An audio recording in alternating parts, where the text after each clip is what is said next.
ரூபாய் என்ற நாளாந்த வேதனம் வழங்குமாறு கோரி ஹெட்டன் டிகோயா பகுதியில் இன்று ஆர்ப்பாட்டம் ஒன்று முன்னெடுக்கப்பட்டது. குறித்த பகுதியில் உள்ள பெருந்தோட்ட தொழிலாளர்கள் ஒன்றிணைந்து இந்த ஆர்ப்பாட்டத்தை முன்னெடுத்துள்ளதாக தெரிவிக்கப்படுகின்றது. அரசு ஊழியர்கள் உள்ளிட்ட சகல தரப்பினருக்கும் சம்பளம் அதிகரிக்கப்படுகின்ற நிலையில் தோட்ட தொழிலாளர்களுக்கு மட்டும் சம்பளம் அதிகரிக்க மறுப்பது நியாயமானதாக இல்லை என தொழிலாளர்கள் தெரிவிக்கின்றனர். ரூபாய் சம்பளம் கைகளில் கிடைக்கும் வரை குறித்த போராட்டம் தொடரும் என அவர்கள் மேலும் தெரிவித்தனர்.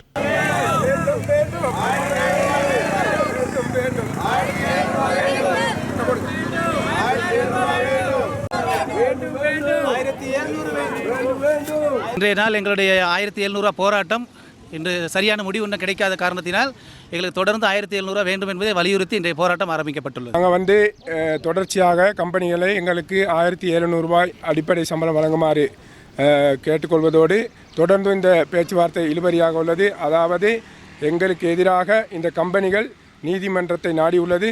நாங்கள் அனைவரும் ஒன்று சேர்ந்து இந்த நீதிமன்றத்தினையும் நாங்கள் கேட்டுக்கொள்கிறோம். தயவு செய்து எங்களது இந்த சம்பள பிரச்சனையை வெகு விரைவில் முடித்து தருமாறு கேட்டுக்கொள்கிறோம். அதற்காகவே நாங்கள் இந்த போராட்டத்தை இன்று ஆரம்பித்துள்ளோம். அதாவது தொடர்ச்சியாக இந்த போராட்டம் இன்றோடு முடியாது. தொடர்ச்சியாக நாங்கள் ஒவ்வொரு நாளும் வேலைக்கு செல்லும் நேரம் 1 மணி நேரம் தாமதமாகவே செல்வதற்காக இந்த போராட்டத்தை இன்று ஆரம்பித்துள்ளோம். இது இன்று மாத்திரமல்ல, எங்களது சம்பளம் எங்கள் கைக்கு வந்து கிடைக்கும் வரை இந்த போராட்டம் தொடரும். 1700 சம்பளத்துக்காக நாங்கள் போராடுறோம். எங்களுக்கு தொடர்ந்து எங்களுக்கு எப்போ இந்த 1700 சம்பளத்தை முடிவு செய்து கொடுப்பாங்களோ அது வரைக்கும் நாங்கள் ஒருவர் வேலைக்கு போகாமல் இந்த இடத்தில் வந்து போராட்டம் நடத்தி செல்லுவோம். எங்களுக்கு சம்பளம் வேணும். எங்களுக்கு இதனால தான் எங்களுக்கு விலைவாசி எல்லாம் கூட.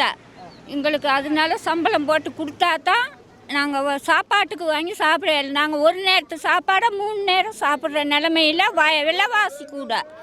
அதனால எங்களுக்கு சாப்பாட்டுக்காக வேண்டி தான் நாங்கள் போராட்டம் செய்கிறோம். எங்களுக்கு ஒன்றும் மிச்ச மீதி இல்லை. எங்களுக்கு மிச்ச மீதி அது வைக்க வழி இல்லை. விலை அப்படி விலை. அதனால எங்களுக்கு 1700 சம்பளம் கட்டாயம் போட்டு தந்தீங்கன்னா தான் நாங்கள் நல்லா இருக்க முடியும்.